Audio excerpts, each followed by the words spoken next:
him, blaming him for her choice. She didn't have to do any of this, separate and apart from the fact that he brought it to her. Let's just take that out of it. She chose to do it. She signed her name. She signed contracts. She chose to do it. And now she's blaming him. Now her marriage is at problem and they can't function because she blames him for her choices. Mm-hmm. You want to talk about not taking accountability? Yeah. Hello. This is a definition of that. It made me so fucking violent to watch her cry and blame him for her choices. Her choices. That's it. Done. I'm out. Listener discretion advised. Adult language and mature content.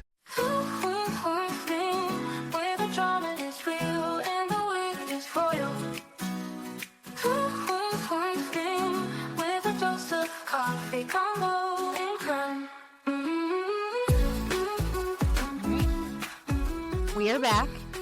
Happy post-Thanksgiving, everyone. I lied. We did not record while we were there in person. We were busy, and then we were tired. We talked about it, and couldn't fit it in. No. Just didn't work. Right. And there were kids, and they were loud, and it was just not gonna... And I didn't even watch the show until today. Mm-hmm. Yep. When did you watch last week's episode? Sunday, I think. Okay. Sunday.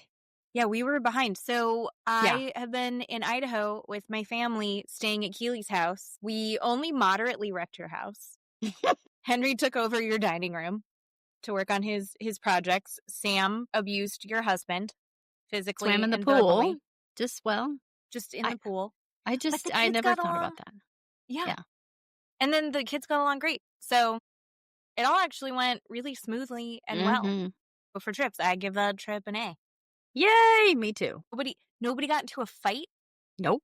Really? No? No one got upset? No one cried? True. Yep. I didn't poop the whole time.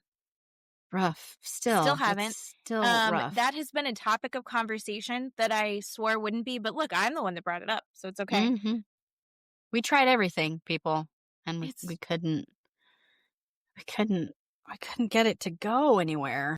I tried everything, so we'll see. I talked to a doctor about it today, and she told you basically the stuff that we've been doing for a week. So I mean, yeah. Of course, they don't give a shit. Literally, they don't. But yeah, so we are back.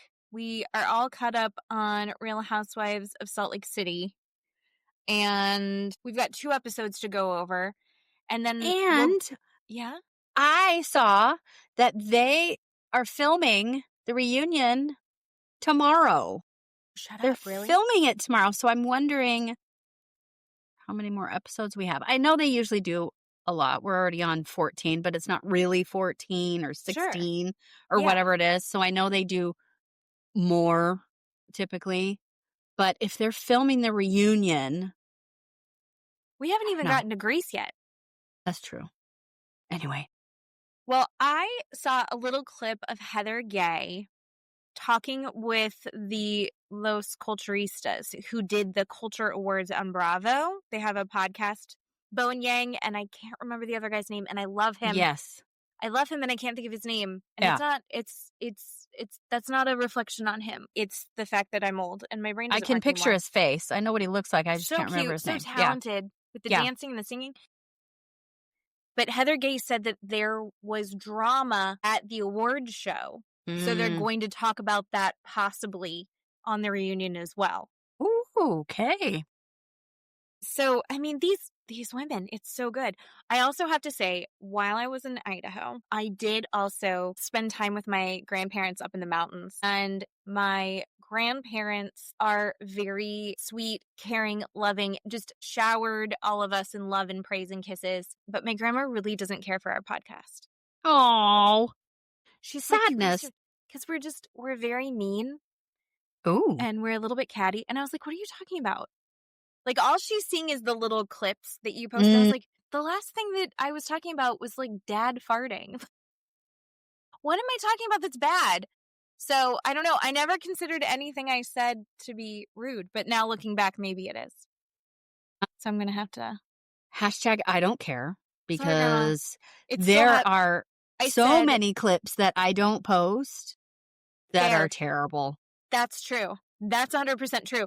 Not to mention the fact that I was like, here's the thing about the podcast. It is the dirtiest, darkest part of me, and we just like swim around in it. It's like this is where we get to be we have to be so good everywhere else, especially you at work, right? Yeah. She works in Fail. the state court system.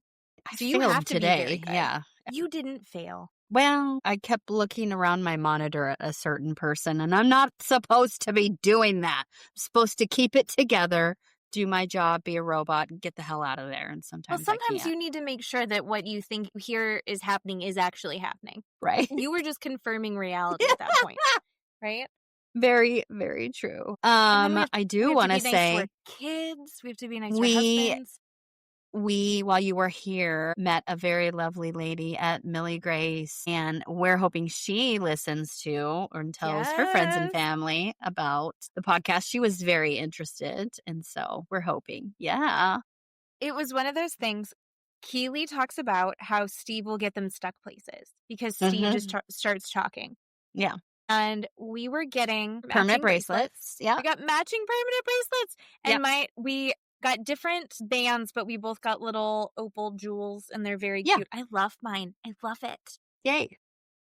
I love that it doesn't have a clasp, and it's so cute, and it's so light. But we sat down, and she's giving us a permanent bracelet. And then by the end of it, we're talking about the books that have creeped us out the most, or the ones that we hate. And like, we were there for an extra 45 minutes. Oh yeah. 'Cause she talked about books, and then you said you were in a book group. Yeah. Right. And then I said it was violent, and we kind of spun from there. You explained it. And then I'm giving her the synopsis of a book that I kind of hated. Yeah. Why do I do this? Why do we do? You had a lot of patience for me, but she was great. It was a perfect fun stranger. No, it was really fun. Where is that? Meridian, Idaho? Yeah, in Meridian off of Fairview. It's a little small private business, and, they have stickers and clothes and jewelry and earrings, and do permanent bracelets in the back. And I had personally never gotten a bracelet there, but I wanted to go there with you, and it spun into, how long were we there? Hour and a half? Something like that. We're there a while. We're supposed to go meet up with our families. Yeah. And we're like... And they were literally across the street in a different, like, strip mall, shopping mall place. Because we air tagged each other. We're like, oh, there they are. And they're watching us too. Actually, I might still be sharing my location with you. And you know how I feel about sharing my location. I do feel like on vacation, very helpful. Especially when I can't get a clear plan from my brother about what we're doing or where I'm going to be. So I'm just going to send this to Keeley. So if she's like, where is Jen? She can see if we're still stuck anywhere. Yeah. And it was right there. So I was like, maybe this is helpful. Yes. It was great. And I don't know that I've turned it off yet, so you can still stalk me if you want. Perfect. I have a feeling that you won't. How often do you ever look at anyone's location? Don't ever. I don't. I am not a Sheena Shea. I don't need to know everybody's location. But the Millie Grace lady. Yeah. She tracks all of her friends and looks at them all the time. It's amazing. Oh. Look at that. God. Fun time. And one of the other things that we did, our hair looks so cute right now. So Keeley and I got, what is it called? I'm going to say it wrong. I'm going to say it inappropriately. No, conch? It's a conch. We got conch piercings instead of tattoos. Yeah. And we got, I don't know if you can see. There it is. Look at that. And if you saw mine, that means you saw Keeley's, because she got the exact same thing in the exact same ear, only on her head. And we both got Tom Sandoval lightning bolts. Yes. And they're amazing. They're very fun. I'm having to sleep on a special pillow. I did buy one. Good girl. It's got cats. It's got little rainbow cats. Special ear piercing pillow. And then yours are going to put, once it's healed, you're going to put like a hoop in there, which I think is going to look really Really I cute. do. I found this company, we talked about it, so now I'm getting advertisement. Blah, blah, blah. Now we're getting advertisements about it. This guy makes them and they look like buttons, like on your shirt. They look like little buttons. I was like, oh, that's so Awesome. cute. Yeah. So if I do switch this out, which I like the way that it sits in my ear, so I don't think I'm going to be switching it out anytime soon anyway, because it's going to have to heal. But I was like, oh, button sounds cute. So cute. Yeah. So Love that. speaking of Vanderpump, but not Vanderpump, the new season started. Neither of us have had a chance to watch it yet. You tried it and you were like, not right now. Yeah, I really wanted to sit down and focus on it and absorb it, see if I liked it, see if I was triggered, see if I only thought about the old Vanderpump. And I just couldn't get my mind to do that when I was watching and trying to pay attention to Two Housewives right now. So I'm very limited. My brain's very small. No, there's a lot of characters in both of these things. What's the other Housewives that you're watching right now? Beverly Hills. 2 episodes. I haven't started it yet. I know. Yeah, that I haven't started it either. So I really Okay. wanted to watch those two this weekend because I believe Beverly Hills starts tomorrow on Thursday. And I'm watching Boat Show. I'm watching, where are they?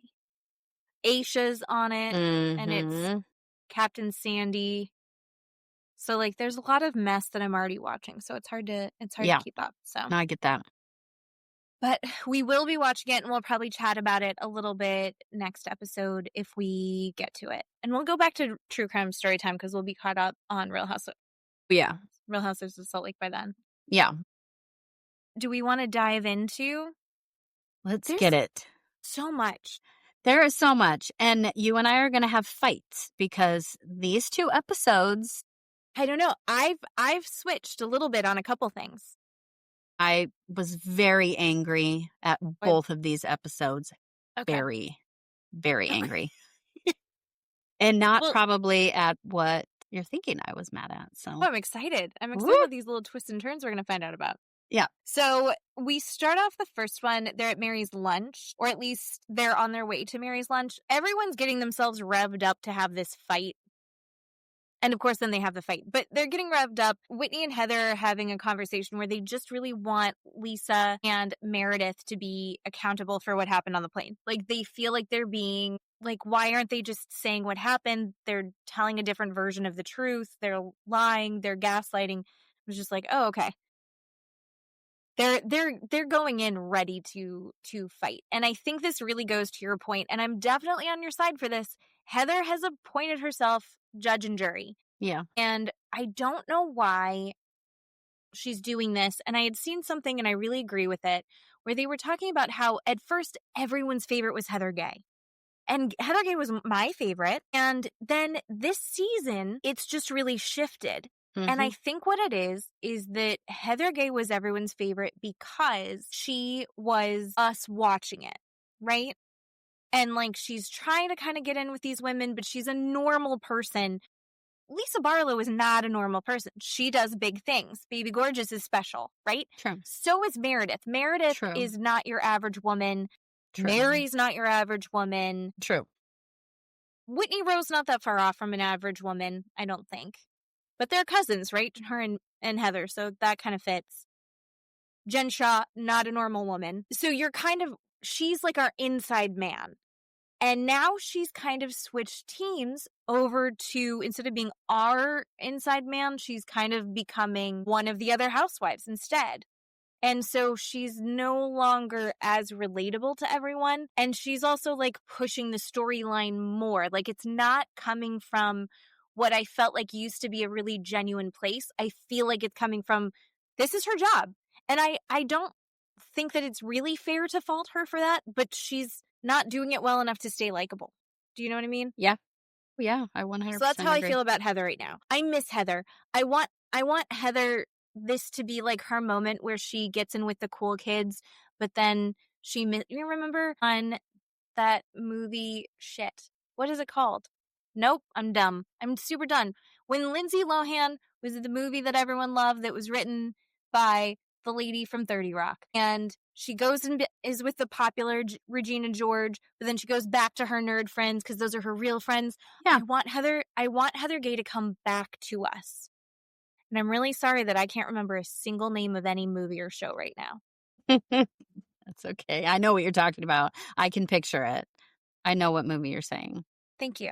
I can't think Girls, of it. Mean Girls. Is it Mean Girls? Is it Mean Girls? Yeah. There's another. Okay. Well, Is it Mean Girls? Shit.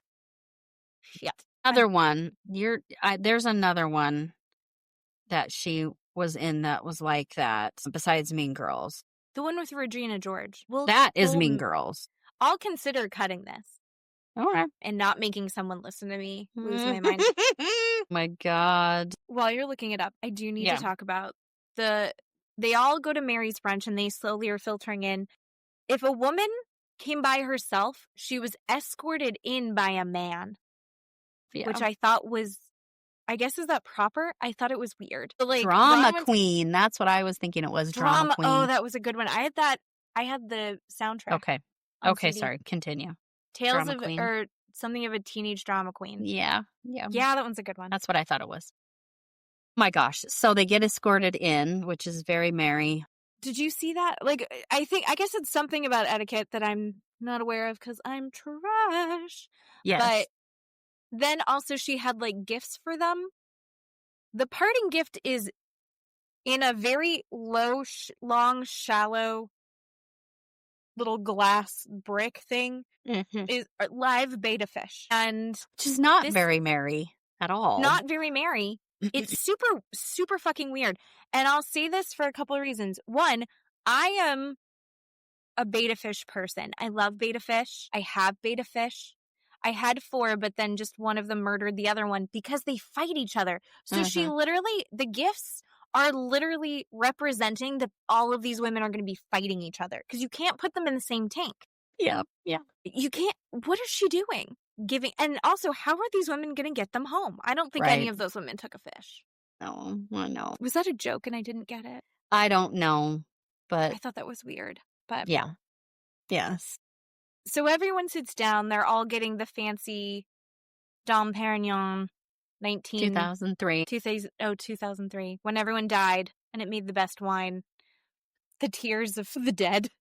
And Mary kind of explains to everyone that she wanted to be surrounded by women that uplifted and supported her and each other. And she wants to really let this be about real friendship.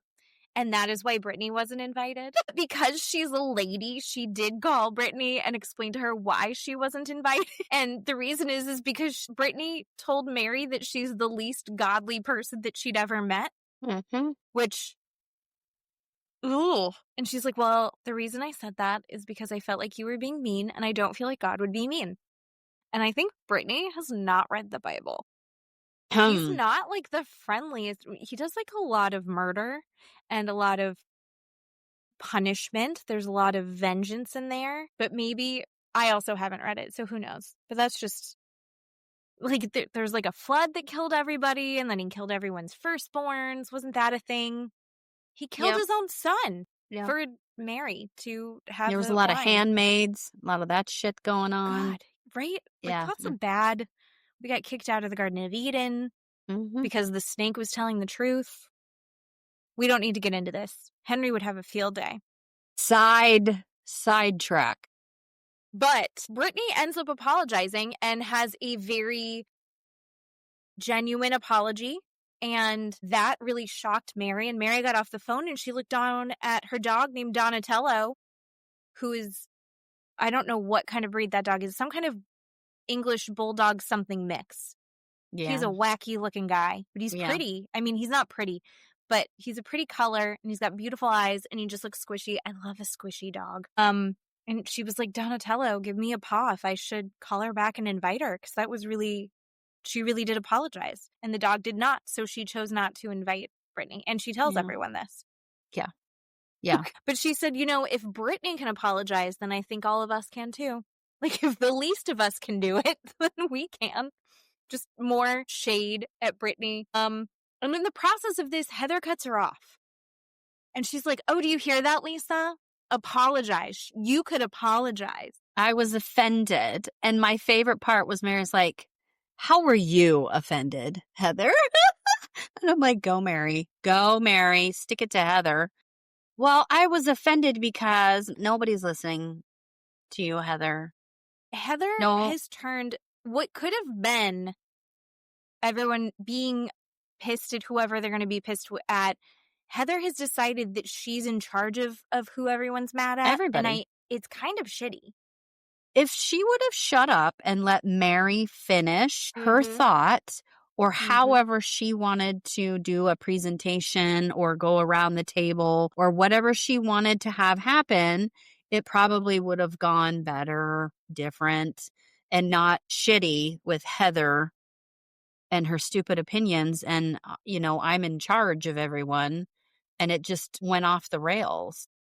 So fast. I'm getting frustrated with this show because I love the drama. I love the petty little fights. I'm not thrilled with the fact that we can't get through a conversation without screaming or fighting, and we don't even get to start the conversations. It gets cut off so quick. Yeah. And then we're immediately back and forth and no one's finished anything. So that's getting a little bit frustrating with me. And then there's just more back and forth about what actually happened on the plane.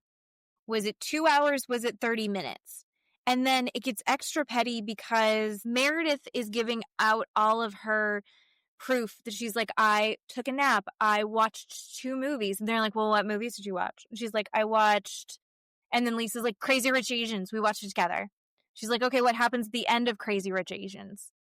And she's like, I don't know. I don't remember. Why do they have to prove anything to any of these people? It was stupid. Insane. Yeah. It was so insane. And I feel like everyone is just one-upping it. Whitney basically said that she heard Meredith all talking the entire time. Meredith says that's impossible. And so Whitney throws out, well, were you sleep talking?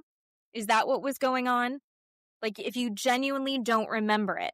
If I have a question, if this was so horrific and went on for 5 hours, like these bitches claim it did, and these bitches claim that they were protecting Brittany and so worried for Brittany, why didn't any one of them change seats with Brittany? Why didn't anyone go, Brittany, come over here and sit next to me? Brittany, you trade me seats. I'm going to sit there.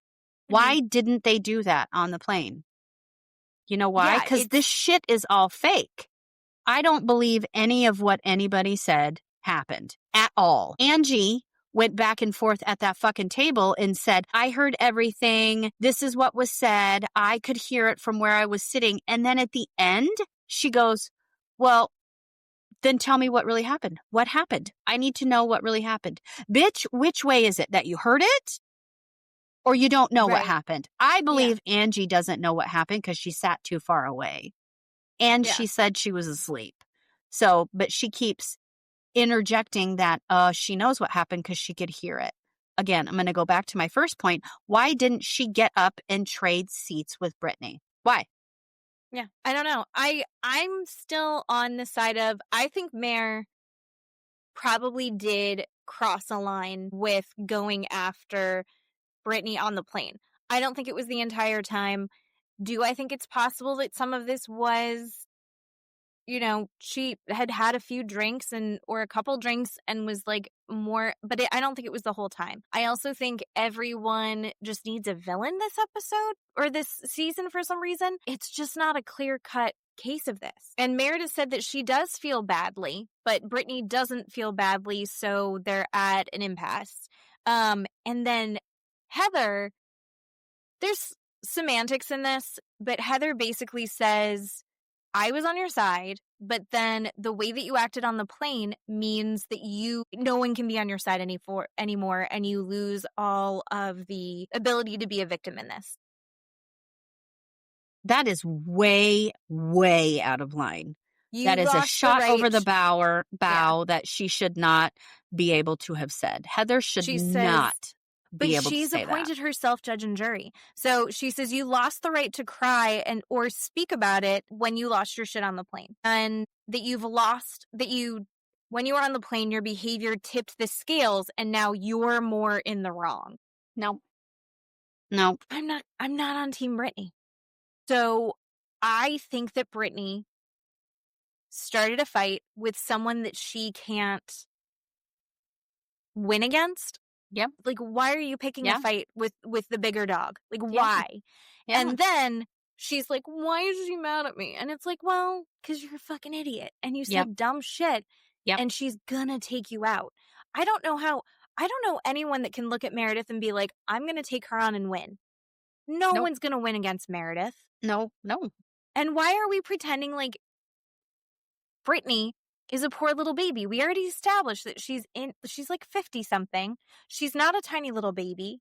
She's not a hurt little lamb, but she's leaning so far into this baby victimhood. I don't know. Even with her daughter, which we'll get to. But My just God. in every possible scenario, she's like, well, I'm just so sad. I don't know why I did that. And you're like, fuck off. You're an adult.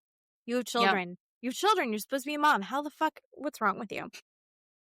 And then they were like trying to kind of get more clarification on things. Like no one knows what really happened. Meredith says that Heather needs to be a human being and not be a judgmental bitch. And then they're trying to kind of cross-reference stories. And Lisa is just panicked. She's like, I don't want to be, you can tell. She's like, I don't want to be a part of this. But she also can't help herself. But also she's like, she's trying to give herself like plausible deniability. And then also trying to just be like, everyone's wrong here. I'm kind of Lisa in this. I'm like, everyone's being an asshole. And she's like, I was a good friend to you and I was a good friend to her. I'm just trying to stay out of it. And she's like, I shouldn't have gone through customs with you because I have global entry. But I forgot that I had it. I don't know anything about global entry. I've never even heard of it. That's how trashy I am. It's I don't like know what that a thing is. on your passport where you can like speed through. It's like a more, in my mind, and this is, again, I don't have it, so I'm just guessing. I think it's like a more extreme version of TSA pre-check. But like it's something with your passport, I think. Okay. Like it's established that you're not a terrorist or something. Yeah. So she should have been able to breeze through, but everyone got stuck in customs for a minute, and so there was more weirdness. And why are we carrying a woman? Right. And of course, Britani or Whitney has to open her stupid mouth. And, Meredith is having none of it. And Whitney, is trying to prove Lisa wrong about this global entry. And I don't believe anything you say, Whitney. Shut up. You are a liar. I don't believe anything she has to say. So whatever. I'm very confused at, and this is going to come up a couple times, so maybe I'll hold some of it in. But Meredith does this very like, someone has been saying something behind my back. And she's clearly inferring about Whitney. And she's like, I don't know who would be saying it. And Whitney's like, I talked about it. And the only person I would have said it to is Bronwyn. Why are we pretending that these taped conversations are conversations between friends only? Like, let's keep this in confidence. You had a fucking camera there. Why is Britani mad at Bronwyn? I'm a Bronwyn stan. And Bronwyn's like, I did. You had a conversation with me. You're not going to say it. Meredith's not going to say it. You had a conversation with me. I felt like this is what you were saying. I took that to Meredith. Meredith is now upset at you. And Meredith is bringing it up. So now I look like an asshole to you. I feel like Bronwyn is being upfront and direct with everybody. Like she was like, I wasn't there. Explain to me what happened. I don't think that Bronwyn was playing sides. And I don't think that Bronwyn, by saying like, she said you had a few drinks before you got on the plane, I don't think that was her insinuating that she had this horrible drinking problem. It was like she blacked out and was out of control. I don't even think that that's that bad. Honest, I mean, this whole thing everyone's decided is so bad. I just don't think that Bronwyn was in the wrong for having those conversations. Why are we all pretending that we aren't discussing this huge thing that may or may not have happened? I mean, I am on Bronwyn's side when she looked at Whitney and said, if you didn't want Meredith to hear about it, you shouldn't have said it. And if you wanted her to hear about it, you should have said it to her face. And I completely agree. Whitney is projecting. She likes to say that word, projecting, for the last two fucking episodes. But Whitney is blaming Bronwyn for something that she did. You did it, bitch. Like, yes. Why are you mad at her? You can't be mad at her for your actions. You know what?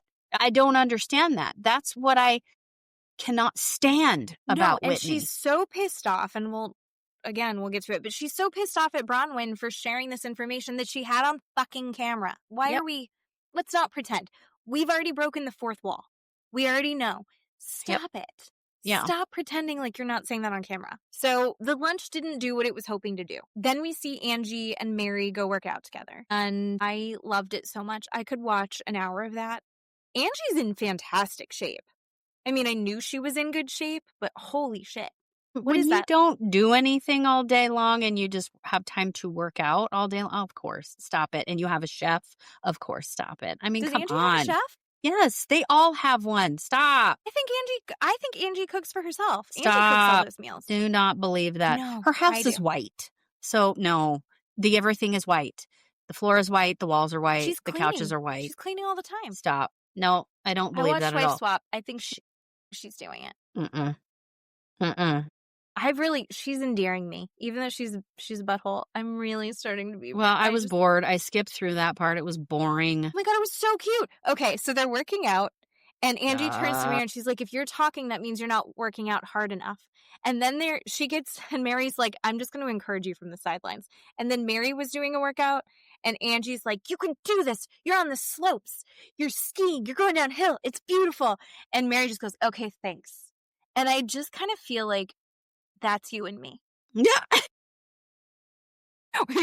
You're like, okay, that's enough. Like, I'm willing to do this with you. I like doing this with you. Stop it. I thought it was funny. When you work out, do you like people like encouraging you, or do you like getting yelled at?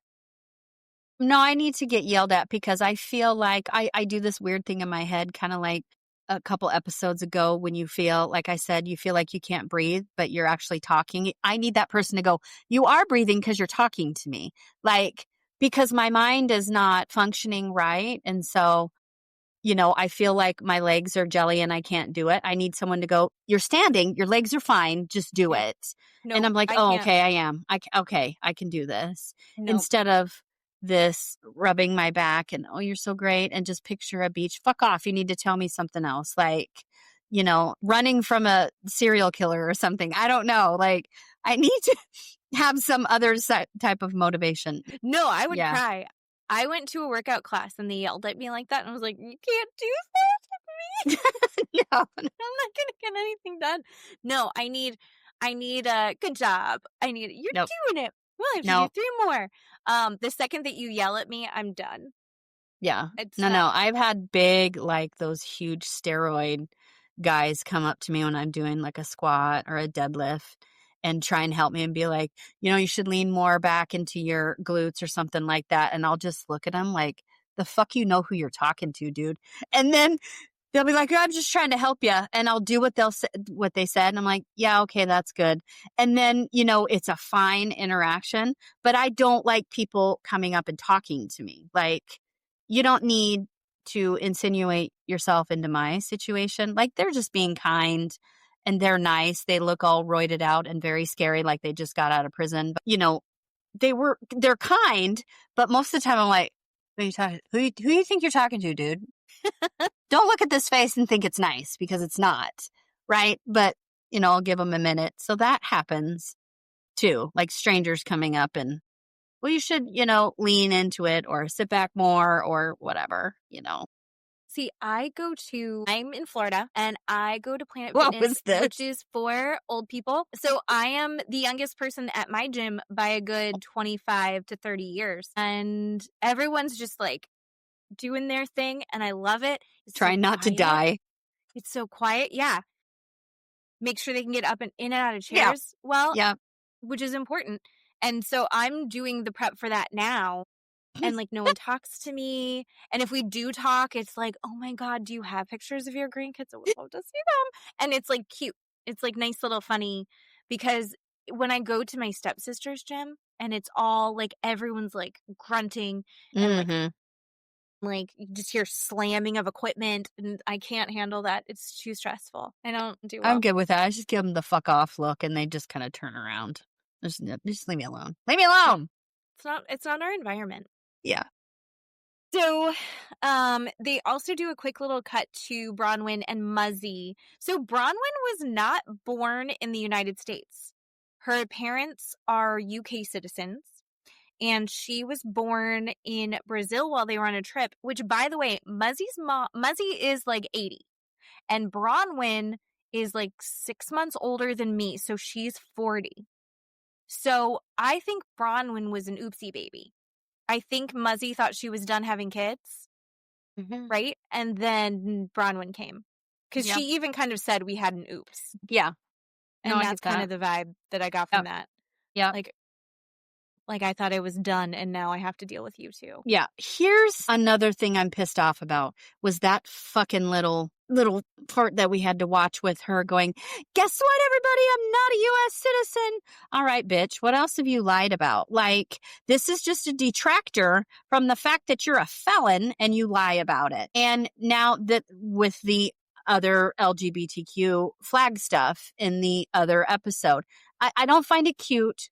I don't find it endearing. I don't find it funny. You know what? If you were really into all of these things like the LGBTQ, we would see it more on you. I think it's fake. I think it's garbage. I don't think that she doesn't not like or, support these people. I don't think that at all. I think it's a total distraction, and it pisses me off because she's so unhappy and funny. And look, I'm just laughing and this is so great. No. If she had committed a felony and done these crimes, could she become a U.S. citizen still? Like, what are the chances that this day and age they'd still let... But now she's a citizen. As of this year. So I find her story more believable now because she's getting her citizenship. Her citizenship story is believable, or what? No, I think that her felony story is more believable, or like all of that is more believable because of the fact that she is able to become a citizen easily. Like, she's never really had to be bothered with it, but it's like, wouldn't they have gotten her out of the country if she's not a citizen? It was before Trump. So, Trump deports everybody who farts, who is not a person in this country. She did all of her shit in like 2014 or 2016 or something like that. So it was like 10 years ago. So no, they wouldn't have deported her for that. Like, wouldn't they make it harder for her to become a citizen? Yes. But she is a citizen. That's probably why she had to wait 10 years to do it. Oh, I don't know. I'm a Bronwyn stan. It's annoying, and I'm over it, and I'm tired of watching all of these. Let's, do this detraction and be happy for her, and it's so cute and so funny, and jump off a hill, please. We'll get to her party, but yeah, I give her the benefit of the doubt in that. Heather is moving. She's just with her daughter. It's a nothing. It's like it's a boring. nothing. Yeah, I skipped through it too. Nobody cares. One thing that made me laugh was her daughter was like, she was like, look, you can look out and see the birds. And she's like, are you looking with bird glasses? And she's like, yeah. You're going to college. These are binoculars. Yeah. Did you ever have any of those things with your kids where like you forgot to teach them the word for something? Yeah, Bailey had, what was it? God, I can't remember what it was. She had a word and I can't remember, but one of the funniest stories when she was little was there used to be this strip club by our house, and it had purple and pink and yellow lights. And we would drive by it, and she would always say, Mom, I really want to go to Taco Bell. I'm like, honey, that's not a Taco Bell. And she's like, no, but it has purple lights. And I'm like, that's not a Taco Bell, and I'm not going to tell you what that is. But that was very funny because she was just like completely... That she wanted to be there. No, she needed to go over there. Because why would this Taco Bell be out in the middle of nowhere, just on this side of the road? Like, no, honey, that's not a Taco Bell because it has purple lights. But there was another word, and I can't remember what it was. It'll come to me that was funny.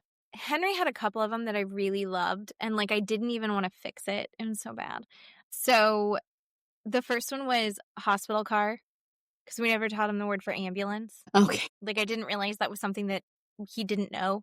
So there was a hospital car, and then my favorite one, he would get upset and he'd go, I have cry water. I have so much cry water. Because he didn't know the word for tears. Cry water. That was fun. Oh, God. Lisa and Meredith go and get their nails done, and they're talking about how Heather has decided to lead this charge against them while they were supposedly friends, and she's offering zero support. Yeah. So she just immediately has cut them off while pretending to play both sides, but really she's just leading the charge on them. Yeah. And then Meredith says, you know what? I think that Whitney is worse. When did she get her degree in psychology? Because she's psychoanalyzing everyone. And this is a super common thing. So people that are in the process of working on themselves, myself included, when you start to realize things and you're starting to notice the patterns and you're starting to be aware of the things that aren't working and that are not serving you and not serving others, you start to become hyper aware of those. And there was this fantastic cartoon that I had seen in the Washington Post where it's this guy and he's sitting in therapy and the therapist offers him, he's got a hole in the shape of a triangle in his heart. And the therapist is offering him this triangle. Like, this is what you need to learn, right? And then he sees his friend who's sad and has a hole this shape of a circle. And he's like, no, do you know what's going to fix it? This triangle. And it's like it doesn't fit. It doesn't work. But we learn these things and we go, oh my God, this has just helped me so much. I've just figured this thing out. Everyone needs to know. And I know that I've done that. I know for a fact that I've done that. And I think it takes more self-learning, more self-awareness to go, oh, what is a fix for me isn't going to be a fix for everyone. And I think Whitney's not there yet. Right? Fuck no. Right. No. And so she's still in her feelings. So that's kind of what I saw happening there. And I only further proven in the next episode. Ugh. And Lisa went and saw Brittany. And Lisa's like, no, I wasn't doing any of that. I 100% think that Lisa was like, you fucked up. Where's the fucking TikTok? I think all of that happened. I don't think it happened for 6 hours, but I do think that it happened within at least 30 minutes, and that 30 minutes was intense. I doubt it was screaming and yelling because we all agree they would have been kicked off the plane. But Brittany does say that it was the 6th worst thing that's ever happened to her in her entire life. What's wrong with this woman? God, she couldn't be dumber. Who says that? What are her top 5? Like, I can't. No, ma'am. Get the fuck over. Like, get over it at this point. But she can't get over it because she needs to. This is giving her clout with everyone. Yeah. Yeah. I hate it. I hate it so much. I really don't like her. Meredith says that she feels like she did apologize. Or no. Lisa did apologize to Brittany for her part in it. And they're in a good place now. Like, she went in and went. Because I think for Brittany thinks that Lisa's the popular kid. And she's going to want to make peace with that. Because there was a point where they were like sisters. Or at least Brittany thought that they were. And I think Brittany wants to be back in that circle desperately. Yeah. I think Brittany is a clout chaser. I mean, she's dating an Osmond, and in my opinion, I think the worst one, and I don't even know the Osmonds that well. And then Meredith says my favorite thing. She's like, I am also sorry, but I'm just sorry for her as a person. She's just a sad specimen. She's like, she's, not successful in her career or her family life or her relationships. She's a sad specimen. I was like, I'm just sorry for her as a person. Oh, right. Meredith. That is the level that Meredith is at. Meredith's level is up here. Up here. Brittany's way the fuck down here, people. Way down in the dirt. I think what I'm frustrated about for Meredith is I'm frustrated that she let Brittany get her that upset. Like, we saw on the boat how just absolutely livid something about Brittany gets under Meredith's skin. And it's because she's being an asshole on purpose. She's saying awful things to stir up shit on purpose. And I just wish that Meredith hadn't taken the bait. That's not on Meredith to not take the bait, but I just feel like Meredith is so up here and it's like you didn't have to. I wish she didn't get as triggered by what she said. Not that she doesn't have a right to. All of her feelings are valid. It was like, Brittany, if Brittany's going to say some shit, you go, whatever. So that's literally the only fault I have on there for it. The moving mattress thing. Boring. I hate it. I hated I it so hated it. much. I I hated the hated it. whole thing. Mm-hmm. Right. She dresses in Chanel to move a fucking mattress that is stained and disgusting. And no, we don't want to see that. That was a 20-year-old mattress. It's not that stained, I think. If she had like 3 kids in that bed and it's moved several places, I didn't think it was that bad. What does it say about I eat in bed is what it says, I guess. I don't know. I was like, it's fine. That's fine. But yeah, she was in a full glam. Full glam, and it was ridiculous. Gloves. Yep. Silk gloves and stiletto heels. It made no sense. You hire someone to come pick it up, or you put it out. I guess that there's like a mattress recycling place that they were taking it to. I'm sure they would have picked it up. Heather Gay can afford to have someone else do that for her. And she's like saying it's for like the ceremony of it. She doesn't want to have that bed in that house that she's had for a year. She could have gotten a new bed at any point. I've had a new mattress in the last 10 years. Yep. Me too. Why hasn't Heather Gay gotten a new bed? That's weird to me. It's weird. And then we're forced to listen to Whitney drive a U-Haul and talk about how now all of this is about Whitney. Now she's triggered because Meredith's behavior is that of a drug addict and she's triggered by it. Fuck off, Whitney. Let's just say what she's saying is legitimate. No. That is okay, but just go on a little journey with me. Even if all of that did happen, and even if she witnessed it, and even if Meredith was blackout drunk, that is not Meredith's job to protect Whitney from her triggers. Your triggers are valid, but they are no one else's responsibility. You can say, hey, I'm triggered by XYZ. You're someone who cares about me. Can we try and be careful around those things? Whitney is actively going out and getting wasted on trips with these women. That's not a place to ask for people to protect you from if someone got blackout drunk and like shot off at the mouth. Sorry, you're not in a safe space from your triggers. If you need to be protected from your triggers, that's your responsibility. So I think it's really shitty when people are like, you're triggering me. You're triggering me. I need to take a break and you can go somewhere else. And if they follow you, then it's their fault. Right? It is your job to remove yourself. You walk up to that person and you say, I'm having a problem. I'm going to remove myself. You don't look at that person and go, I'm having a problem because you're X, Y, and Z. Now you have blamed them for your feelings, and that doesn't work that way. You say, I'm having a problem with XYZ. I'm leaving. You remove yourself from that situation. That's it. I don't believe that you should walk up to the person and go, you're triggering me because you're saying what? You're triggering me because you're whatever. So I don't believe in that at all. My triggers are my problem and I walk away. I have to separate myself. It is my choice if I look at you and go, there's a problem right now. I'm having a problem and I need to leave for a minute. But now everything is Whitney. Now she's a victim somehow. The triggers thing I find really irritating because I think that that's been kind of used as a way to box other people's behavior in instead of dealing with your own ability to process things and to have tools to kind of move through. So she just kept bringing it up. And then I was just a little bit done. And I get that it is totally valid that Whitney is triggered by things because of what's gone on with her dad. That's a valid thing. What's gone on with her dad is super hard and it sucks. And she doesn't have a relationship with him and that makes her sad. However, again, it's not Mare's responsibility to make sure that Whitney is comfortable. No, it's not even my husband's responsibility to make sure I'm comfortable when I have problems at home. It is not his job.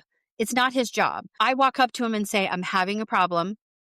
He can then say, do you need help or do you want to talk about it or can I do anything? That is his choice to do. Yeah. But that's it. That's it. I mean, we do this dance in the next episode with Whitney and Justin. And I was just livid with that interaction. But it's not even my husband's responsibility to keep me under control. That is my job to do therapy, to have coping skills, to do whatever I need to do to figure it out. That's it. That's end of story. I think you can be in a partnership or even a friendship and say like, hey, I have XYZ going on. I could use this support from you.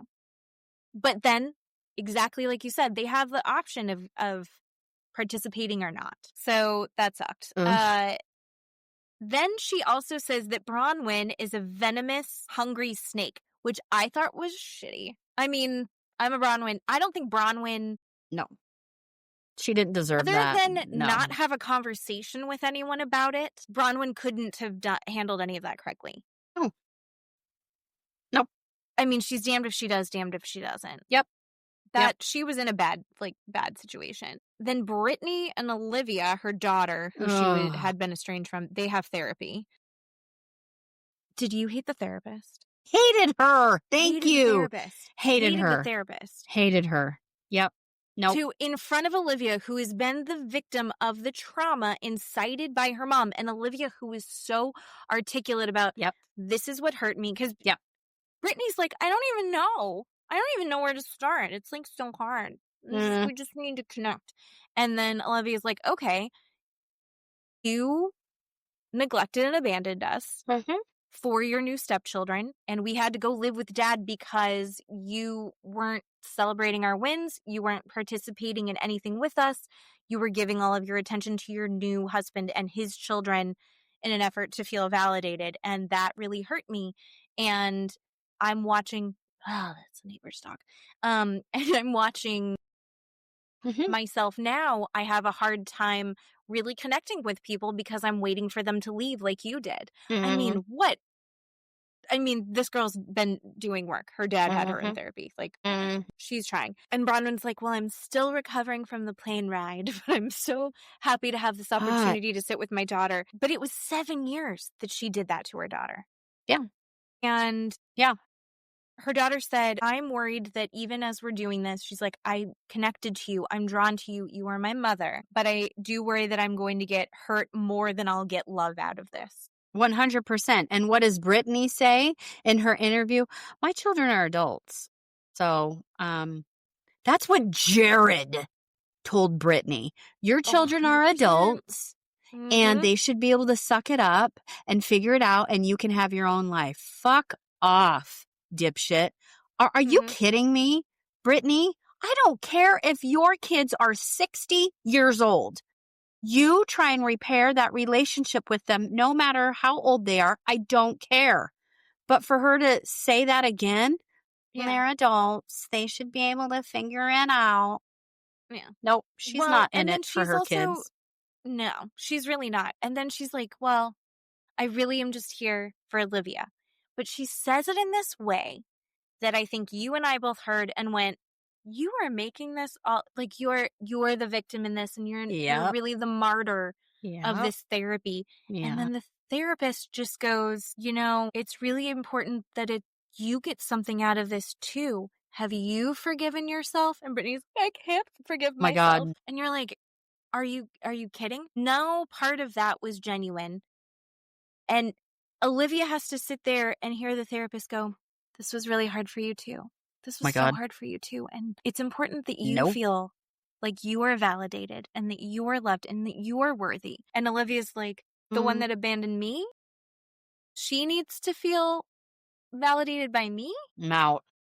I would just be like, bitch, I'm out. I'm not. Nope. I don't know. That's terrible. I'm not Olivia's mom, but all I wanted to do was just like hug her and be like, get out. Like, you are amazing. You are great. You don't need this bullshit. Nope. And Olivia is fantastic. And I have to say that I honestly, just because like being in Boise brings all the fun stuff with me and my moms up, she is good because of the people that are around her. Kind of similar to Pay. There are people in your life that are going to be so shitty that it's going to have lasting effects on you. But it's even more powerful when you have all of these people around you who are loving and supportive. And so Olivia didn't get that from her mom, but she did get that from her dad and who knows who else. Right. And it clearly paid off because she's doing awesome. Yeah. She's got to sort this shit out with her mom. Well, you and I have said before, just because a person is a member of your family does not mean you have to like them or even be in a relationship or even have contact with them. You don't have to. And I know it's her mom and you're like, I really wish I had a relationship with my mom. And that's okay. That's okay for you to have that feeling, but you don't have to. You don't have to. There's no law written anywhere in someone's blood on a scroll that says because this person is your mother, you are forced to then see her, speak to her, and be in a relationship with her every day of your life. No, she is a toxic, unsafe person. You don't need to be there. Yeah. You don't need to. But do you know, I think Olivia's still young, and it's probably going to take a while before either Britani proves that she can change, or she just, Olivia finally accepts that that's who her mom is. I mean, those are the two options, right? Yeah. But I feel like Britani is breadcrumbing her daughter. Ugh. Right? So gross. So fucking gross. Yeah. Hold on. I can't read my rating. I was furious. Was Meredith and Britani after that? I can't remember what happened after that. It was Bronwyn and Muzzy and Gwen go to do bonsai trees. So everyone's leaving. So Muzzy wants to go find her own place now that everything's settled down. So I have a dumb question that I should have Googled and I forgot. I can't remember. Did Bronwyn's dad die? I think so. I can look. I don't think so. I don't think so. I remember. I knew that he had been sick, but I wasn't sure if he had died yet. I don't But then they were think so. making jokes about Muzzy getting a secret boyfriend. Yeah. But I think they were just teasing her. Yeah. But they're like moving out, and Muzzy's ready to she's recovered from her brain surgeries or whatever, and she's ready to go out. And then Gwen is like, I want to move to Portland. I want to go figure myself out and go have these experiences, which I think is awesome. And Bronwyn's, I think, also very proud, but she's like, don't leave me. I feel like I've just figured out this relationship with Muzzy, and things are finally going well. And then I also feel like, she doesn't really want her daughter to leave yet. She's not ready to be an empty nester. I think she just doesn't want to be alone with Todd. How many more dogs is she going to get once everyone moves out? Yeah, and him farting all day long. No, thank you. I do have one word to say about that whole scene. Triangulation, people. The three of them, I can't. Somebody's a bigger victim. Somebody's always sadder. Somebody always made another person do something else. Like, I couldn't with those three women. I can't. I don't find it endearing. I find it frustrating. I find it annoying. You know what, bitch? Everybody has empty nester syndrome. Everybody. Every mother goes through a problem where their kids leave and go, fuck off. I'm going to go take my life into my own hands, and I don't need you anymore. I literally don't need you. And they don't call you, and they don't talk to you. And guess what? You go into a huge, deep depression, and that is part of fucking life. Get over yourself. You will figure it out. You are another human being away from your kids, and you go back to figuring out who you are and what you like. But I'm tired. I'm tired of watching this woman cry and bawl and be a victim every single fucking time we talk to her, because it's nothing. It means nothing. It's just this fucking show that I can't deal with. I don't care. I don't care. I don't care. You know what? I've been through it. I don't give a shit. Figure it out, Bronwyn. Figure it out. It was interesting, I think, to see the three different generations doing a similar thing in different ways, is what I saw. So I think, I found it interesting, but I do see why you don't care. No. The end of the episode is Meredith and Britani meeting up at a park. Mm-hmm. And Meredith is sorry that Britani overheard her talking to Lisa on the plane. And she feels that what she did was wrong place, wrong time. And she's sorry that she hurt her feelings. And I think that was so lawyery and perfect. God, yeah. It was like, I am not, what is it? It's no contest. Yeah, I'm not admitting and I'm not denying what happened. Right. But I will be sad for you. That's how I will apologize. You have hurt feelings, and I wish that your feelings weren't hurt. That you didn't. And then I think that Britani she was like, I accept your apology, kind of. The kind of apology that she got. Meredith says she wants to move forward with kindness and respect, at the very least civility, which is fine. Britani says that she accepts that apology, and that I thought Britani, this is the only time I'm going to give Britani credit. She genuinely was like, I was being shady. I shouldn't have said that like I was trying to be your friend. I wasn't trying to be your friend. I was trying to hurt you. And that was shitty of me to do that. And I'm sorry, and I'm not going to do that again. I What? thought that Why did she say that before? Why did she say that to every single one of these women? because Why? I think that she is a piece of shit that wants to get attention from She is everyone. a piece of shit, right? Yeah, And she wants to play yeah. a victim, and she can't be a victim if she's in the wrong. Right. Yeah.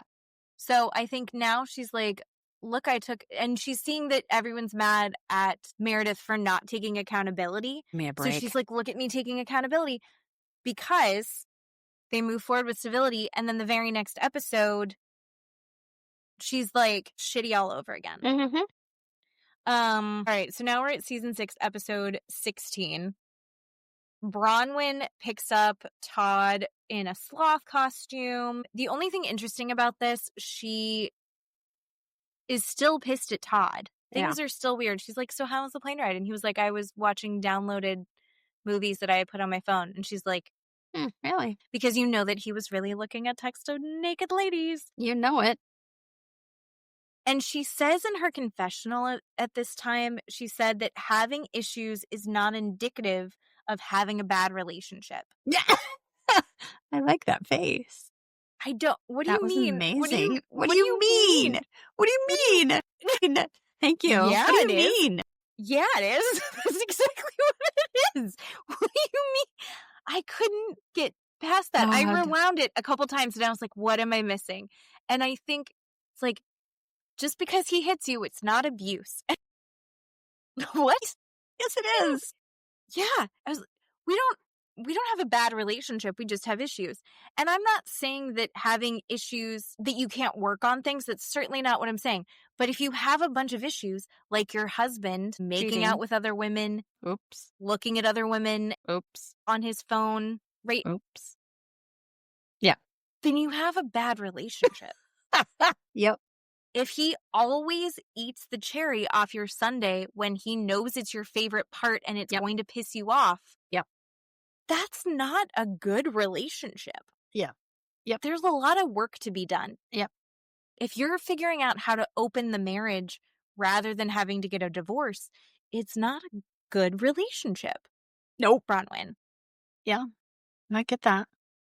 And you know what, I was thinking this too, watching her in the stupid sloth costume. I'm thinking to myself, okay, what if she does divorce him? Where is she going to get all this money? Where does she get all this money to fund these stupid parties, to fund a dress that she wore at this stupid party, to rent a $4 million necklace? Where is she going to get this money? She doesn't have a job. Like, I divorced my husband. Bitch, I have a job and my own bank account. I can be fine. Yeah, he makes more money than me, but I'm going to be fine. She don't have no of that stuff. She don't have any of that stuff. She has him. Yeah. Like, where, what would she do? But she's not going to go get a job. You think Bronwyn's going to go to work 8 to 5, Monday through Friday? No. No. Probably not. So what does she do? She opens the marriage so she doesn't lose her little, money ticket with literally the man pays for everything. Everything. Well, and Christian Siriano said that she is the only housewife that pays. That a lot of these housewives want it as like a gift. And like, well, I'll promote you if you have this. As a former wedding cake designer, by the way, that's what I used to do. We would get people that would go like, we are going to have our wedding in the such and such blog or the such and such magazine, so you can donate it and then you'll get so much press. No. And when you first start doing it, you're dumb and you say yes. And you know what happens? Fucking enough.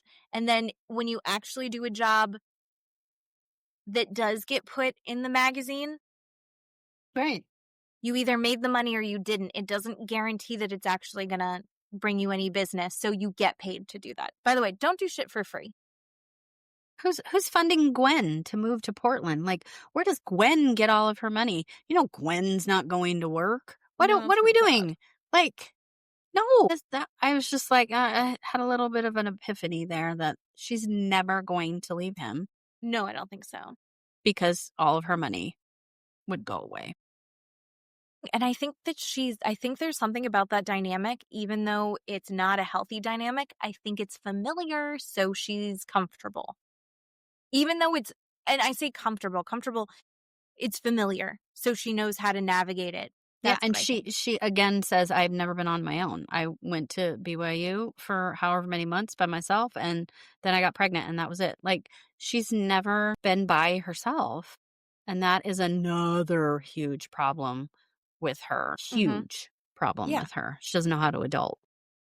So now let's go to the next happy couple, which My is favorite. Whitney and Justin. No. Okay, so I want you to tell me. Violent flames. Yeah, tell me your feelings. So Whitney is sitting outside. She's contemplating so heavily. And we're just like, oh, fuck, something's going to happen. Justin comes out and he's like, what's going on? And she tells him, look, I saw a huge transaction from our bank account to one of our vendors. And then proceeds to get mad at the man for paying their bills. Bitch, what are you talking about? So then he says, well, I feel like we need to, pay our bills and do what we said we would do, which is fact, right? You should probably pay people that you owe the money to, but I don't know. I'm trashy like that. So she insinuates somehow that he has stolen money or moved money without her consent. And then she then starts to blame him for her choices and her actions. She says basically, right, I wanted Wild Rose Beauty to go into big box stores, to go to Sephora and Ulta and Target. And you came to me with this other business idea and threw numbers at me. And I didn't know what to do. So I signed off on it. And now we're stuck in this MLM again. And I didn't want you to be in an MLM. And basically blaming him for her choice. She didn't have to do any of this, separate and apart from the fact that he brought it to her. Let's just take that out of it. She chose to do it. She signed her name. She signed contracts. She chose to do it. And now she's blaming him. Now her marriage is at problem and they can't function because she blames him for her choices. You want to talk about not taking accountability? Yeah. Hello, this is a definition of that. It made me so fucking violent to watch her cry and blame him for her choices. Her choices. That's it. Done. I'm out. And I feel like he sat there. Yep. And he heard her out. Yep. And he listened and he said, I'm so sorry. This didn't go the way that we expected. Yeah. I was, trying to do the best I could with this. And she's like, and the week that you got me to sign those papers is the week that I met Sephora. Like, he didn't know that she was going to finally get a meeting with Sephora. He was doing the best he could with the business that he understood at the time. It sucks because it failed. And it's an MLM. Like, that MLMs suck on their own as it is. But I feel like he gave her such a solid apology. Yeah. And she, instead of accepting the apology, said, that was my whole world outside of you and our children. That was my whole identity. And now I'm fighting to get it back. And it was like, okay. I mean, she felt that he didn't really take the business seriously until he saw a way that fit in what he understood. And maybe that's valid. That is valid, but that is her problem. Her problem that she was upset that he had whatever reserves about it. That is her problem that she needs to own, and she is not. She did not own that fact at all, and that is ridiculous to blame him. He looked at her and was like, you're right. You're right. That's what I thought about it before. Okay. And then he made a go of it and he got things moving. Right. She didn't get anything like that moving until after he had already joined the business. So I just don't think it's fair. No. And I thought that Justin was very measured and thoughtful in his responses to her. And I feel like she was just too upset to have that conversation. Unbelievable. She's like, I want you to hear me and I'm not going to hear you. Right. Exactly. You are kidding me. And I felt very bad for Justin at that moment, even with his big fake veneers. Yeah. Then we go to Heather again. A lot of Heather giving us nothing. So they're doing this thing called a bed party. Have you heard of a bed party? Never done a bed party or heard of This it. is a whole fucking thing, apparently. All the things. Remember when there was a trend, this didn't happen when I was in high school, where like asking, you do like a promposal. It's like a proposal, but to prom, and it's like signs and balloons and flowers, and you have to work in some kind of surprise thing. And what? It's so over the top. I was like, is this like the mums? I just learned about mums. Have you heard about mums? MUM? Yeah. No. They're like these giant, I'm talking massive. They look like when you go to the fair and you win a ribbon. Yeah. But like on steroids. Like so many layers and so many things in there. I think it's big in Texas. And it has to do with like homecoming games. But there's like all of this stuff that everyone has to do now that makes no sense to me. So these moms are like what you give to your date at homecoming, and they wear it to the homecoming game. But also family can give it to them. But then I think it's the same thing as this like bed. The bed party. You have to decorate their whole bed in the college decorations. I don't know. I thought it was dumb. It was dumb. I skipped through it too. And the only thing that was interesting in that is she said that she felt like she's going through two big life changes. One, that her last kid is about to leave the nest. And two, she got an air fryer. She does everything in the air fryer. I basically never use the air fryer, but Matt lives for the air fryer. He and the boys, everything comes out of the air fryer. Yeah. Are you guys air fryer people? Mm-hmm. Yeah. I don't have anything against the air fryer. I just don't have anything to. And Heather has and shows these brief moments for me, like in her little confessionals where she makes a funny joke and you're like, oh, that's the Heather that I love. And then some switch goes off and then we watch her accost people across from a table. Like it's hard for me to understand what I'm watching. Like the cute, funny Heather that's making jokes and is relatable, like you said, in her, her interview. Yeah. And then we watch her on the show and I'm like, I don't know who I'm watching anymore. I don't like it. She's still finding her identity. And I think that unfortunately, she's just been mixed in with the wrong crowd. Then we switched back to Bronwyn. This is what you were talking about earlier. So she takes her mom into a sex store because the state of Utah has said no one is allowed to fly pride flags or anything referencing the LGBTQ. Yes. In government buildings. So she said, you know what? I want to make sure that those flags are flying everywhere then. And that's become her personal campaign. So she put out a thing that said any business or anyone who wants to fly a flag in Salt Lake, she will provide a flag to them.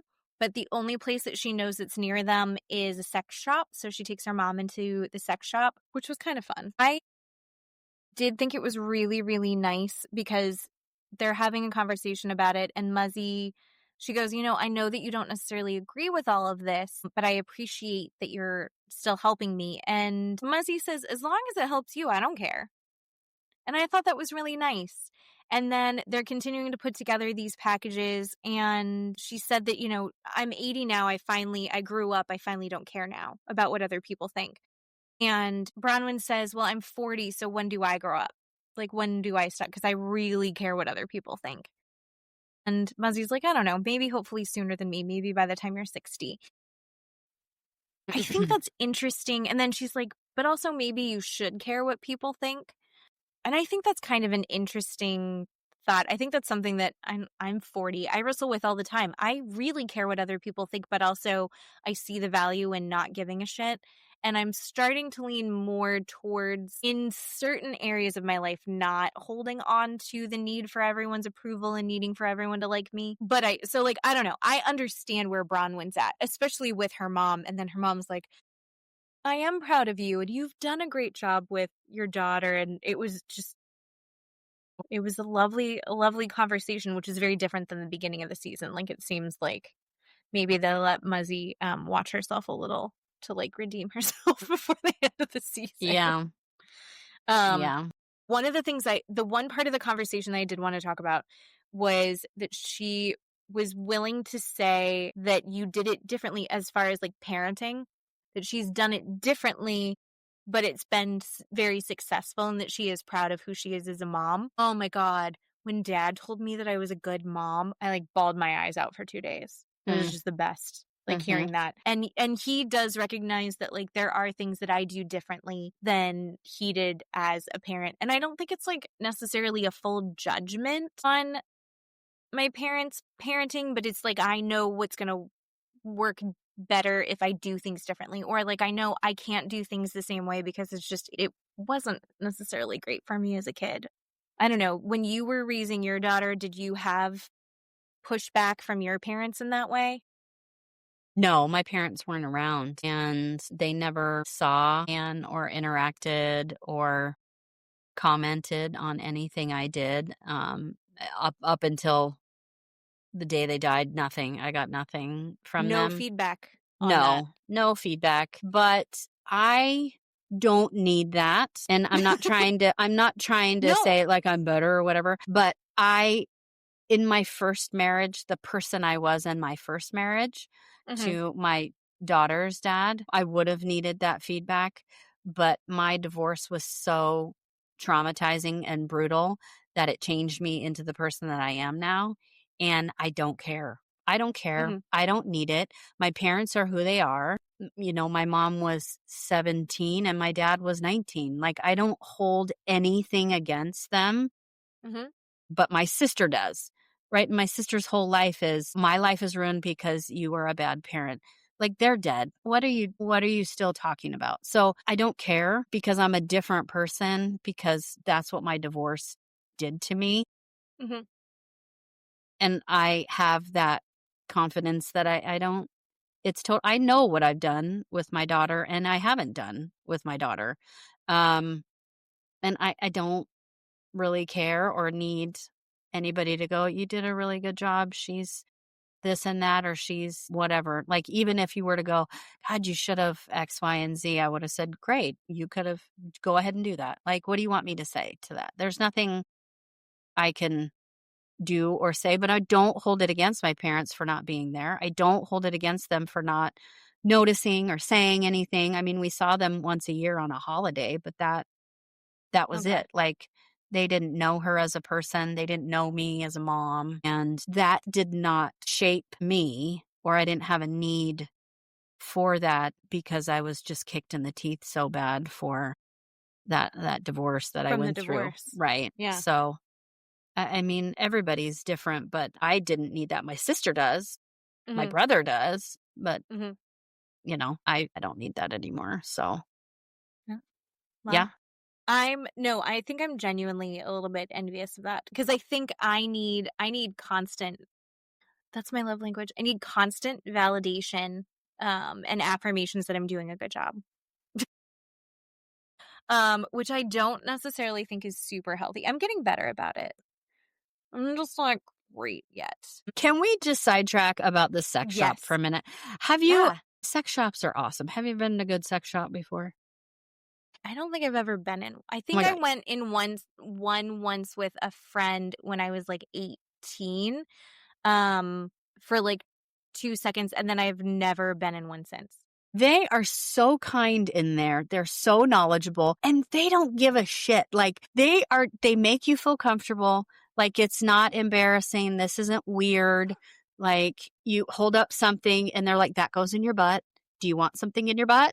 You know, they're so nice and such wonderful people. And, you know, a lot of them look super scary, but they're not. They just are gentle, kind people. And you hold up something, you're like, that's pretty big. Do you need it that big? No, I'll put that back. Like, it's really fun to go into these places. Yeah. The people that work there are fantastic. And it doesn't have to be like one specific store. Like, for the most part, the ones. Well, you can't have like a creep. No.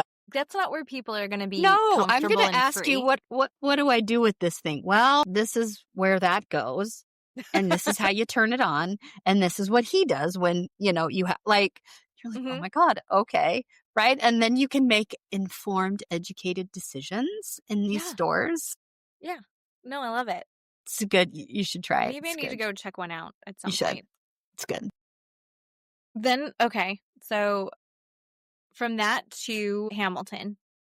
So the Hamilton dress code for Bronwyn's Spill the Boston Tea Party. Mm-hmm. Who's your best dressed for the Boston Tea Party? Can I just ask a quick question? Was it in a school? Where No, was it? I think it was in a Warehouse? like a soundstage kind of situation. Okay. So like it was somewhere that they filmed stuff. So do you remember there was Okay. a show, God, I can't remember his name, but he would like put on these huge elaborate weddings, and David Tutera. Yes.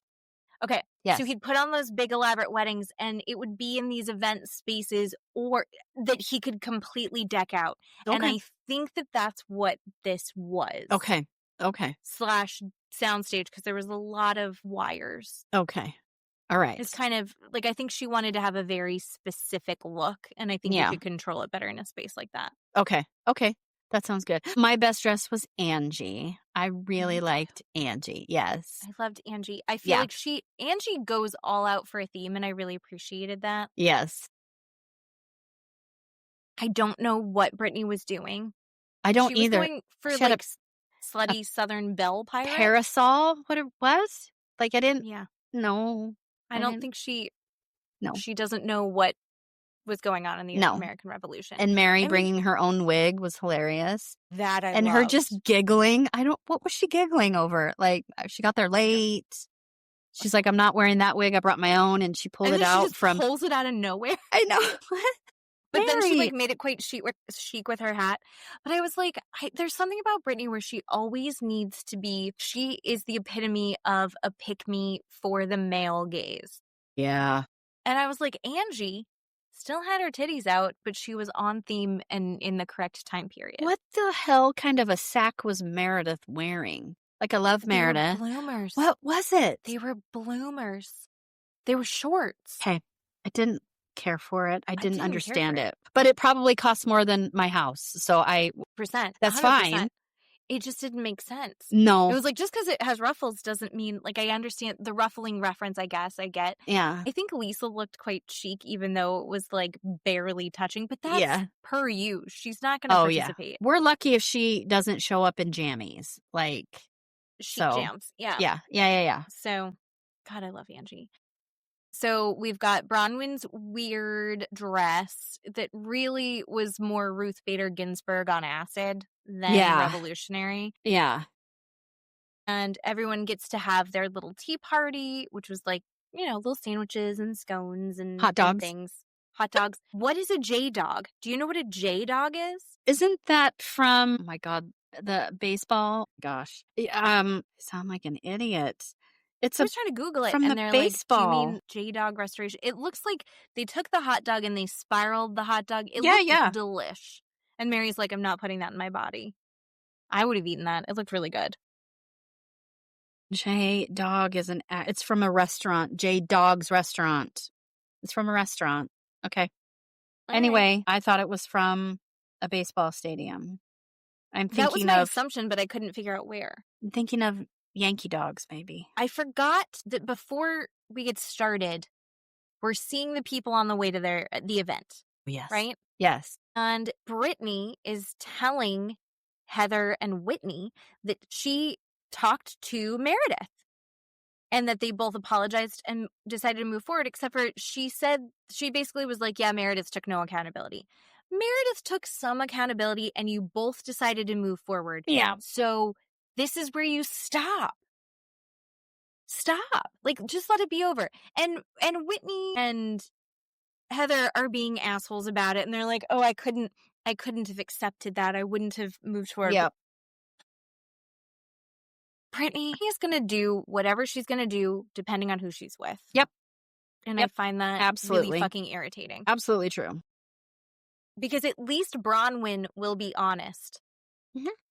In front of everyone. Yeah. And Britani is not. Britani is going to do whatever she needs to do. That is facts. And then she said it was basically, she explains that it's her citizenship party. Lisa is not into it. She's like, I would have just sent you flowers. Why do I have to be here and dress up? I'm not into this. Love that. That's so amazing. Yep. And then Bronwyn explains once they're done eating that what they're going to do is she has all these props set up that they're going to throw their Boston tea into the harbor. They're going to spill the tea. And then once it's out there, we're all going to start fresh. Mm-hmm. It's all going to be out there and we're not going to talk about it anymore. Mm-hmm. This is such a dumb fucking idea that even Heather, the queen of dumb fucking ideas, is like, this is dumb. This is bad. Yeah. She's like, do you not remember when I tried to do this in Puerto Vallarta or wherever it was that they were? Yeah. And you're like, even Heather thinks this is dumb. And you all look like idiots. Mm-hmm. Oh, God. So the first one to go is Angie. And she's like, you know what, Lisa, I've been talking shit about you because where's your horse? You said that you bought a horse. Where's your horse? And Lisa's like, it's none of your business where my horse is, but also I'm getting another one. And Angie's like, what the fuck are you talking? There's no way. And she's like, it's my own personal horse for my personal use. Can you imagine having like fuck you money enough to have a personal use horse? Stop. What are you doing with your horse? Don't say that. And then you're refusing to show pictures, but you're calling it your personal use horse? Talk about like... So Lisa. Yeah. Oh my God. Oh my God. Brittany says that she's not been spilling tea on anyone, but she wants to know who's been spilling the tea on her. She was flirting with Joao, which is Joao. Joao. He's South African. You haven't been watching the boat show. He gets flirty. I don't get his vibe. But anyway, I don't find the appeal in it. Well, it turns out it was Whitney told Justin, and when she had the conversation with Justin, she was like, I'm so proud of him. I'm so proud of Brittany because she is taking her 30-day hiatus from Jared really seriously, and she's going out and she's flirting with all the dudes, and she kissed Joao only on the cheek. She didn't make out with anybody. Okay. So Justin's the one that spilled the tea, which Whitney has every right to tell her husband this. She was actually saying it in a nice way.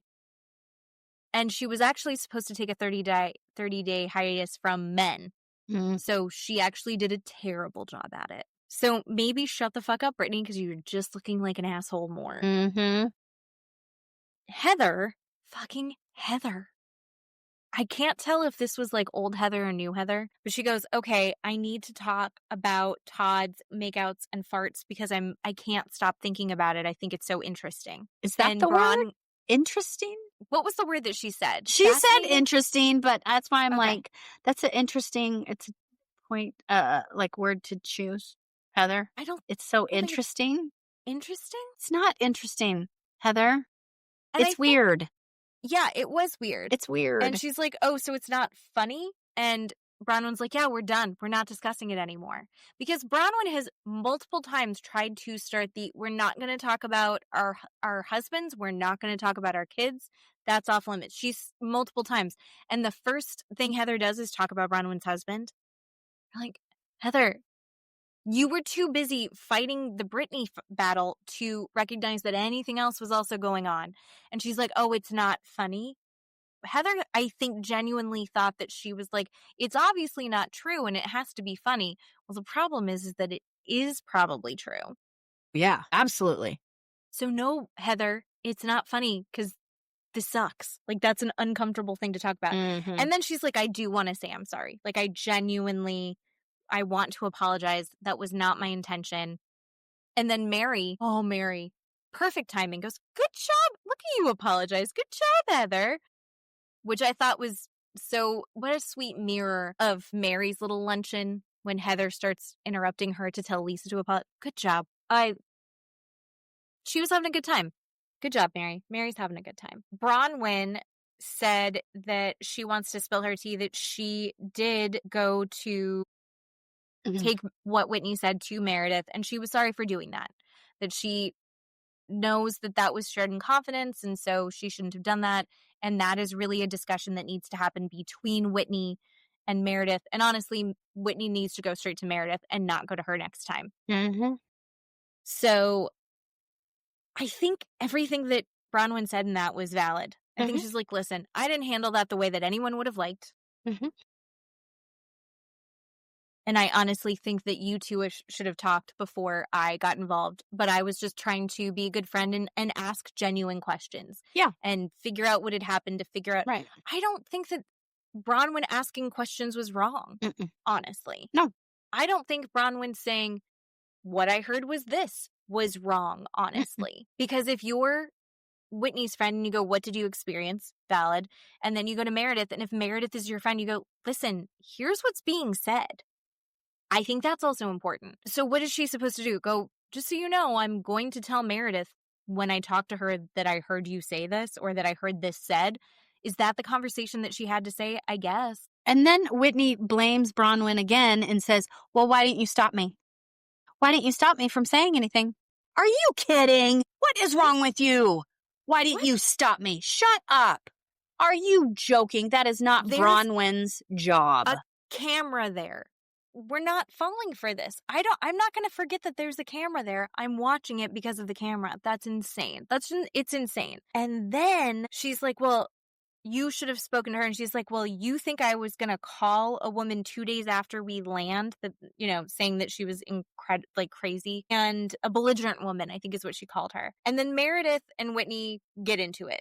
They're both accusing the other one of lying. And then Whitney, this is where Whitney, I could have been like, she's dumb. Yep. She's still figuring all of this out. But then she goes alcoholic. Yep. Pill popper. Yeah. What the fuck, Whitney? If Whitney genuinely is triggered by these people having issues with drugs and alcohol, which would be a valid thing, to then use that as a weapon. And actually, I think it was Lisa that said it, that she was weaponizing these things, which the most emotional, intelligent thing that Lisa's ever said. It was so perfect. But it was just that part. I was like, I'm done. I'm fucking done with Whitney. Mm-hmm. I couldn't believe that she would go that low when she has this in her family and she's so affected by this, to then use that as like a weapon just to be pissed at Meredith because Meredith called you a liar. Mm-hmm. And then blames Meredith again and says, this is such a sore subject in my house. That's in your house. We're not in your house now, babe. Right. Not in your house. Right. Don't care. Don't care. And Meredith isn't the one that brought it up. Yeah. You are. Yeah. You were the one that is throwing that accusation around. So yeah, did you think we were going to fight about this? Yes. And we're not. I'm totally on your side. Totally on your side on this. So Meredith does the biggest. It was glorious. Can't wait. I hope they do this next week. I don't know. I don't think they will. They're not going to, but I want them to. Meredith's like, I actually have a gift for all of you now that you've said this. And she's got these little Meredith Mark goodie bags. And inside is a cold pack. And they're like, oh, it's cold. And then they open up. They've got Meredith Mark's caviar in it. Mm-hmm. I want some. And then inside of that is P-test. Drug test. What is it called? A UI? A UA. UA? Urinalysis, yeah. I'm not doing enough of those. I've done them before for jobs. Mm-hmm. Ugh, one time I worked at Outback Steakhouse. And I was an assistant manager at this point. I was a key. And I had to do the schedules. And I was young. I had to have been like 22, 23. And everyone was so mean to me because everyone wanted to take off for 420. But I had already done the schedule. And they were like, you don't understand. I have to take this off. And so then I was in the office crying. I was Brittany. I was in the office crying because everyone had been so mean to me. And then the manager came in and he was like, what's going on? Why are you crying in the office? This is embarrassing. And I was like, well, they're really being mean to me because I didn't give them off 420, but I have to have people on the schedule. And I told them that they have to figure out getting it covered because I can't change it. It's too late. And then because I cried, the manager made everyone get drug tested. Whoop. And then all of these people got flagged and in trouble because of me. Whoop. But also, Whoop, I don't think that was totally because of me. If you're too high to remember to ask off in advance for 420, not my problem. And to that point, guess who says I'm not doing this is Whitney. Whitney got really weird about it. Really fucking weird about it. Like everybody else was like, okay. And Lee says, this is very Meredith Marks. Well, everyone's like, are we doing this? Yeah. Are we? are we doing it? And Whitney was like, I'm not doing this. I'm not doing this. Really? Angie's like, I'll figure it out with my petticoats, Really? I guess. Really, Whitney? What do we have to hide there, ma'am? The whole thing was just, I mean, baller move. Like, oh, you want to accuse me of doing drugs? Here's what I'll come up for. What about you? Yep. I mean, Yep. So I wrote Whit's triggers are not Mare's responsibility to manage. And Lisa gets up and goes, you're weaponizing your experience, Mm-hmm. which is 100% what is happening here. And I don't think that Whitney is necessarily doing it fully consciously, but it is happening. And I'm glad that she pointed it out, because Whitney is trying to make her triggers everyone else's job. And it's like she just figured out what triggers are. And so it's like people who don't understand what boundaries are. Boundaries are not what you use to control everyone else around you. It's what your threshold is and where you go, okay, this is where I'm disengaging. Yep.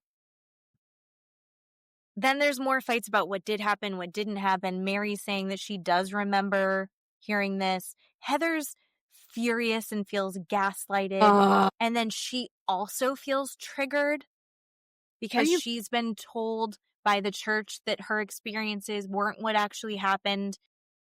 And listen, I'm not saying that that's not true for Heather, that she's had these difficult experiences in the church.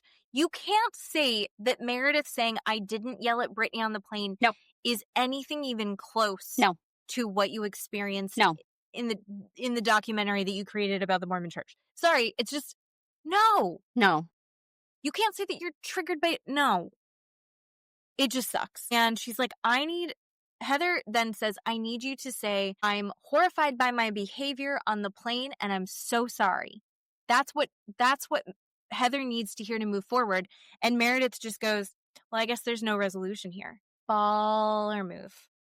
Whoops. Baller move. Whoops. And then Bronwyn's like, oh, so we're done. Time for her new dress reveal, where she has a new gown underneath her Ruth Bader Ginsburg gown that is the U.S. Constitution wrapped around her.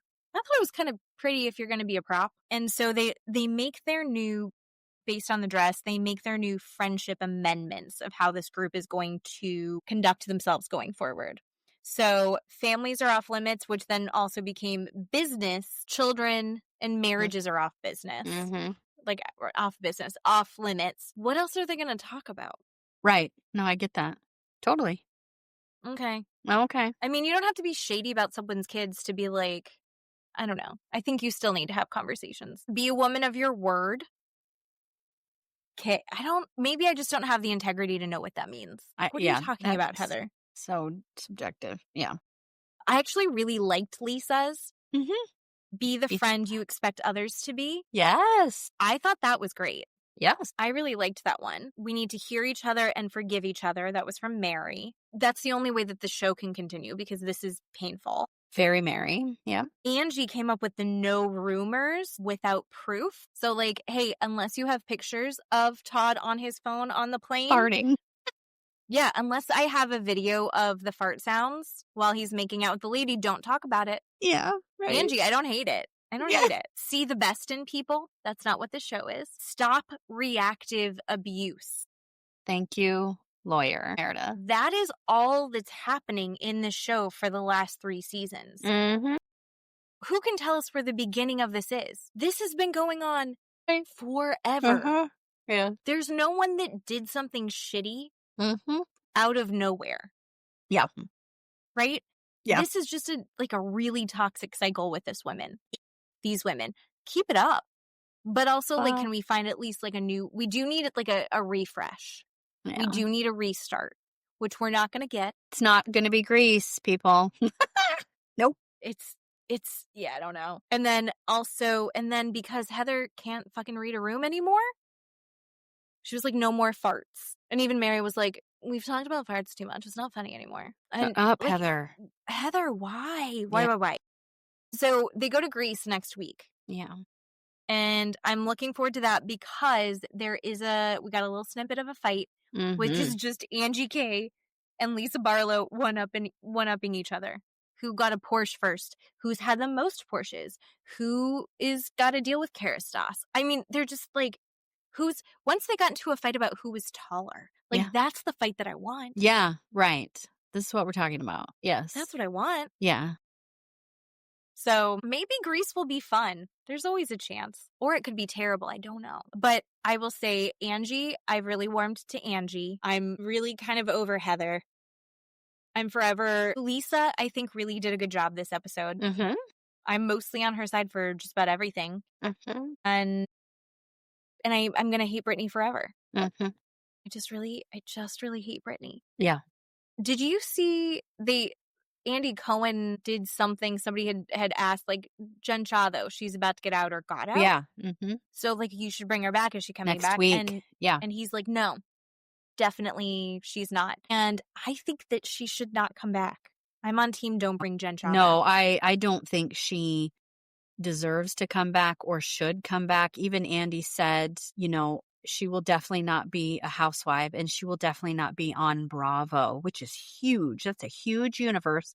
But he did say she might be on a reality show. It's not going to be a Bravo one or anything that I have to do with. I mean, I could see them putting her on Traitors, maybe. Sure, but which is fair. I think what she did, a man killed himself because he got scammed out of $100,000 because of her, and he was a war veteran. Yeah. No. She's that what's you the can't word? Culpable? Yeah, you can't undo that. No matter how much rehabilitation she gets in the penitentiary, no matter how much programming she gets, how many thinking errors classes she goes through, none of that takes away from what you just said. None of it. Nope. I'm sorry. She can say out loud and accept and take responsibility for what you just said. That would be lovely. But that's it. That's all we're going to accept from her. And she denied it up until the very last second, which we watched her really bamboozle even her closest friends. Mm-hmm. Yep. I think her husband didn't know. I think Coach Shaw wasn't totally keyed into it, honestly. Yeah. So I am not on her getting back. Do I think that she was entertaining? Absolutely. I don't need to be entertained by that. I don't. I would watch Brittany before I would watch Jen Shah. Yeah. No, I don't think she deserves it. That's where I'm at. Yeah. Well. And next week we'll have maybe some Vanderpump. We'll have some Grease, and we'll have some true crime story time. Yep. Back on track. Has your home recovered from us destroying it? I did all the laundry. It's good. Everybody's clean. We brought it up. I know you did. And you did the towels. I put the towels in the dryer. Yes. I was like, we have to be good house guests if we ever get to come back. And Sam desperately wants to come back because that pool is the best thing he's ever experienced. Thank God. Something positive. We had a good time. I had a great time. Thank you for having me. Thank you for venturing out. Yeah. So, and then I guess next time you'll come here to Florida. They're really good. They're really good tattoo artists here in Florida. Like a lot of them. Good. Like very fine line guys, people who will really work with you. Tattoo artists in Boise are more difficult. Is what we learned. Yeah. I just got to find the right one. I don't know. We'll figure it out. We want to spend money. Let us pay you money. I know. Right? Okay. I want to mark up my body some more. Okay. Oh, no. That's all for tonight. And that was it. Look at us. What are we looking? We're only at 2 hours. I'm not even going to edit much of this other than when I'm looking stuff up on my phone. Right. Oh, no. Thank you all for listening. Yes. And we'll have more next week. And I love you. Thanks for doing the podcast. I love you. Bye. Talk to you next time. Bye-bye.